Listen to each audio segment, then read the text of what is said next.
Good afternoon, everybody, and welcome to our latest Lunchtime Bite. I'm Simon Jones, the Director of Communications for Westco. I'm joined by colleagues from Westco and across the Council Advertising Network who will introduce themselves as they go along. The purpose of these sessions, as always, is to share knowledge, learning, and tools on key communication challenges. This week, we're looking at the issue of mass testing and how to increase uptake, particularly amongst targeted groups. As a takeout, there will be a campaign plan, which includes a suite of assets and content that have been developed using behavioural insight that you're free to use. And they're all designed to complement NHS assets along with your own local content. So if you came to our lunchtime session, lunchtime bite session a fortnight ago on vaccination comms, you'll be familiar with the format. We'll be going through kind of what the research says on mass testing, including behavioural barriers. We'll be looking at who our target audiences are.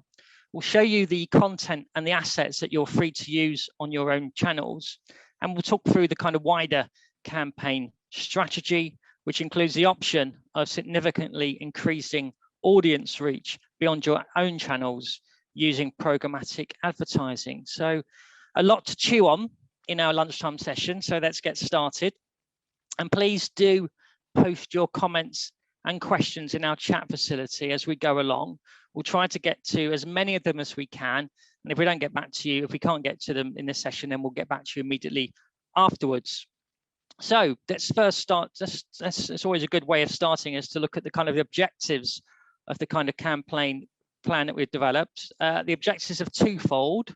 The first is to kind of is to fill capacity for mass testing in local areas. And the second is to target this as much as possible on people who have to leave their home for work.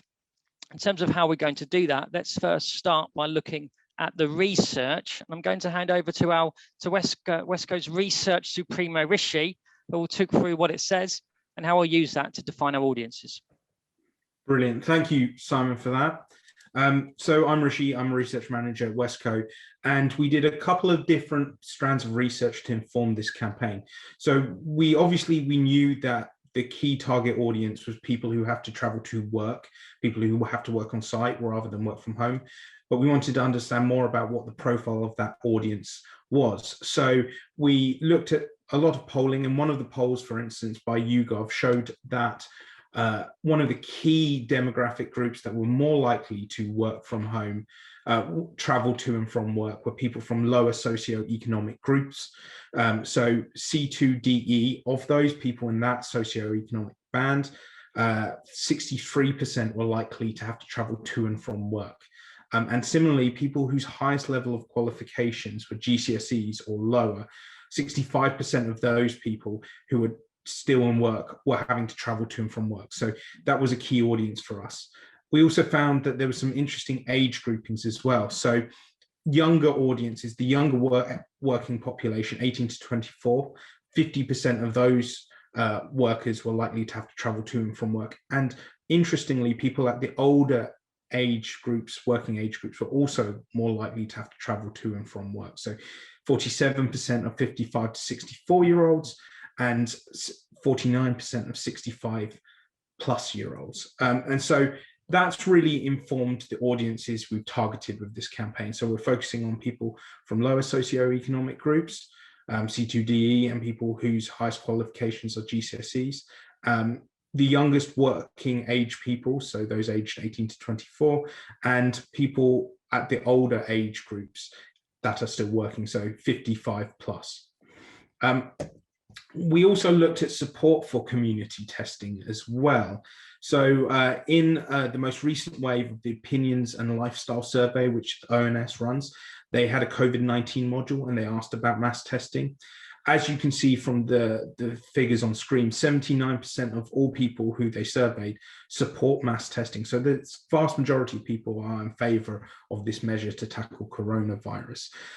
Interestingly, though, when asked whether they would get a mass test or an LFD test, only 69% of people said they would, even if they didn't have symptoms. And obviously the key driver behind this is to encourage people who travel to and from work and don't necessarily show symptoms to get tested to identify asymptomatic cases. So that's a really interesting and important finding. And finally, we looked at motivators and barriers towards taking part in mass tests or getting LFD or lateral flow device testing. And these figures are taken from a pilot study of the community testing program that took place in Liverpool. So the ONS did a survey off the back of that pilot, and they found that for people who took part in that pilot, 85% did it because they thought it was the right thing to do, 80% did it because they thought it would help Liverpool beat the virus, and 60% of people did it for peace of mind. So there's a pro-social behavioral quirk there that we factored that into our campaign, but also self-assurance as well for yourself. In terms of barriers for people who didn't participate in the pilot, 47% of people had not experienced symptoms and so felt that they didn't need to get tested, and 32% were concerned about catching coronavirus at the test center. So that's something that we've tapped into as well with the creatives for this campaign, is focusing on the need to get tested even if you don't have symptoms. And there was also some concern about the potential side effects or adverse effects of having to self-isolate if you do test positive for coronavirus, as well as one of the barriers to getting tested. So that's the research we did that have informed the campaign. I'm going to hand over to Hannah now at Creative to talk about the creative. Great, thanks Rishi. So if we move on to the next slide, I'll talk you through a suite of concepts that work together, pulling all of these different behavioural triggers for different parts of the journey. And just to let you all know, these will all be available as a folder straight after this webinar for immediate use. So this first concept is called the silent spreader, and this is based on the fact that one in 3 people who test positive for COVID show no symptoms. So they could be going about their daily routines unknowingly spreading the virus. So we wanted to dramatise this by creating the concept of the silent spreader and draw attention to this fact and encourage people to get tested. So we've got these illustrations here which show people using public transport, using shops, and the yellow highlight device, which shows the fact that, you know, they could be spreading the virus while they're doing these things. So we've got 2 different creatives here. And then if we move on to the next page, we've also shown how this idea in particular could be really successful in digital out of home. With our next route, again, this highlights the issue of being asymptomatic and unknowingly spreading the virus. And here we're using a really human, friendly tone, which initially resembles the public information messages about symptoms that we've become quite used to seeing. But the twist here is that you're presented with the fact that although you have no obvious symptoms, there's still a chance that you could have the virus. So again, we're encouraging people to book a test and to be sure. Now, if we move on to the next concept, this is all about that peace of mind. So here we have 2 different animations which show the thoughts that go through your head if you're perhaps concerned that you might have the virus. Perhaps that's due to being in close contact with others, through work, or through travelling to volunteer or take out caring duties. So these work as animations with the thought bubbles increasingly appearing, which evoke the sense of that intense internal dialogue. But at the end, the voice of reason comes in, telling people for peace of mind to book a COVID test. Now, with this next route, it's very much all about the people. So the people that are having to leave home to work or carry out volunteering duties. Many of these people are key workers doing really important and fantastic jobs. However, that doesn't stop the fact that they could be spreading COVID if they're not getting tested regularly.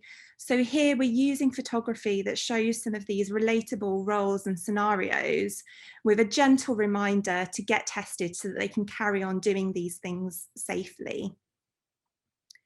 And again, we think this could work really well as out of home, particularly in, you know, train stations, capturing people as they are traveling to work and to do these things.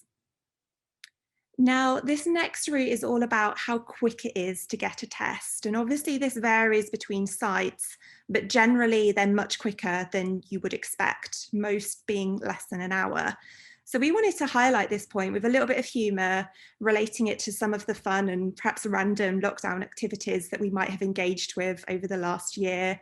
So for example, colour coding your sock drawer, doom scrolling through Twitter, which I'm sure many of us are guilty of. And at the end, we're presented with the message that in that time, they could get a COVID test. Now, another barrier is finding the time to get tested. But we wanted to flip that around and challenge it with a simple and very powerful line that you don't have to go out of your way to get tested, because you could do it on your way. So rather than making a special effort during the week to go out and get it done, why not do it on your way home as part of your journey to minimize the impact on your time? So we've got all of these great illustrations showing just that, you know, someone traveling home from work, traveling to the post office and perhaps getting it done on the way back, making it part of your daily walk. This next route, again, is all about the idea of routines. So we've got some eye-catching images with a bit of humour that would hopefully really get your attention when you're scrolling. And these show different activities which have very much become part of our routines over the last year. So, you know, doing the Joe Wicks or workout routine, baking banana bread, taking part in your daughter's dance class on Zoom, teaching elderly relatives how to use Zoom or Skype, and, you know, binging on a Netflix series.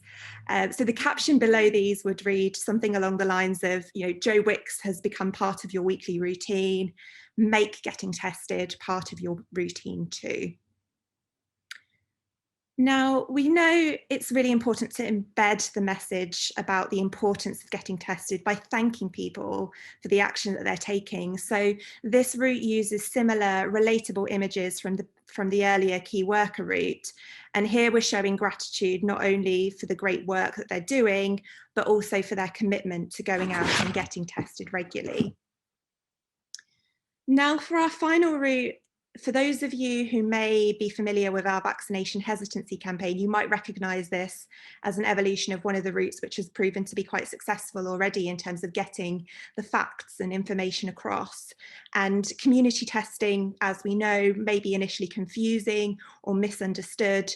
So we've created these simple explainers which tell people in 10 seconds who mass testing is for. And then on the following page, we've got creatives for how to book a test and what happens during that test. And with this route and all of our routes, we've, for example, here referenced them as lateral flow tests, but these can be tailored and swapped out with, you know, mass testing or asymptomatic testing, depending on how you're referring to them in your individual councils. So I'll now pass over to Tiffany, who will demonstrate how these are effective at different parts of the user journey. Thanks so much, Hannah. So we really use a behavioural change model to look at moving people from perhaps being unaware of the campaign and the campaign materials to the action that we want to create, which is getting tested and getting tested regularly, and then maintaining that through, you know, loyalty and advocacy of the programme.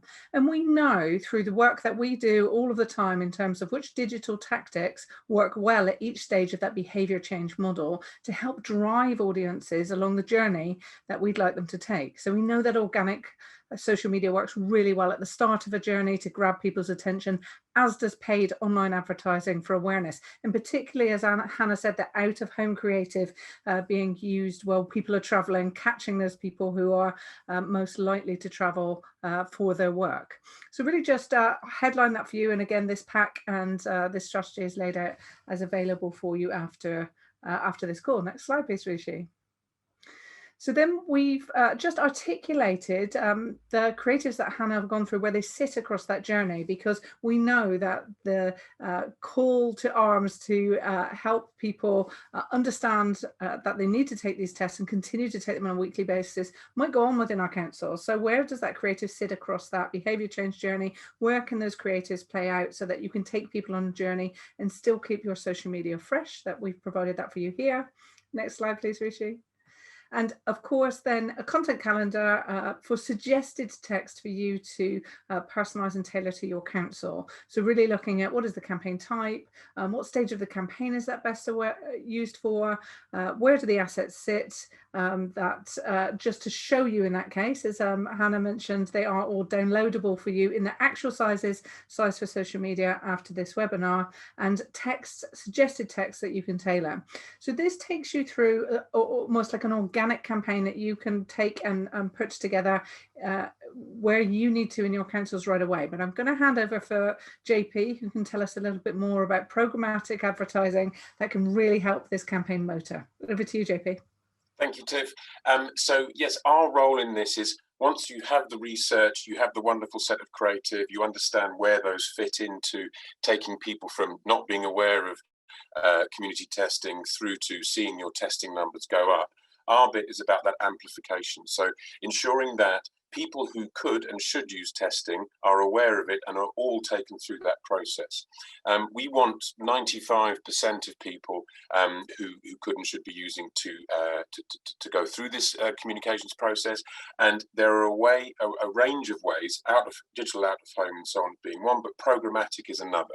So programmatic advertising, if anyone isn't aware, all of your residents are consuming a whole range of social, news, travel information on their devices, often mobile phone. And programmatic advertising allows you to intercept and pick up on those signals and then place elements of the campaign in front of people.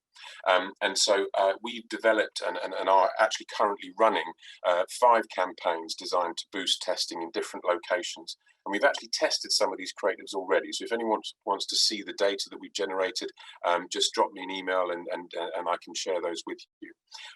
But what we want to do is to identify travel intent and people who are moving at main commuting times, also targeting that C2DE group within your population and heightening awareness of testing and moving them through to the testing booking or to turning up in person, depending on whether you have a booking system or not.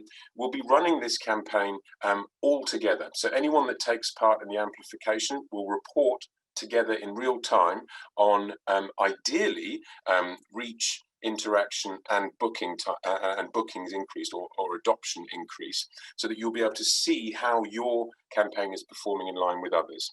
And our objective will be to do 2 things: identify these people who are having to travel for work, and identify also people who are near test centres, so that we get the priority people and we also get the adoption, the use, the capacity within the testing system being constantly adopted as frequently as possible. So in essence, the wonderful creative delivered significant comprehensivity and frequency to those target audiences. We will then be monitoring capacity and making sure that we manage demand appropriately and that we embed those behaviours of booking a test every week or 2 tests every week into the various communities that we're amplifying in. I hope that is a bit of a whistle-stop tour of the programmatic, but that gives you an idea of what we're doing. So if anyone wants to see what's working, please get in touch and we're more than happy to share the data. Fantastic, JP, a wonderful explanation of the miracle that is programmatic. And I'm just gonna pause there for a second, just to ask whether anyone has got any questions or comments on what we've just kind of heard. Anybody like to kind of come forward for question or comment? Don't worry if you, feel free to email us any questions as well on the contact on the email shown on the screen there, and we'll come back to you very quickly. And just to reiterate that the pack and assets are available for download. Again, just ping me at the email address and I'll send you the links. I should also add that the approach we've set out on programmatic works really well when it comes to support for surge testing, because it allows you to quickly and effectively engage 90% of your audiences within a very tight geographical area. And we look forward to kind of picking up the conversation with you on a one-to-one basis on how we can help you when it comes to driving engagement, reaching audiences and significantly increasing uptake for mass testing. So thank you very much for joining us for our lunchtime bite session. I hope you found it useful and we look forward to seeing you soon.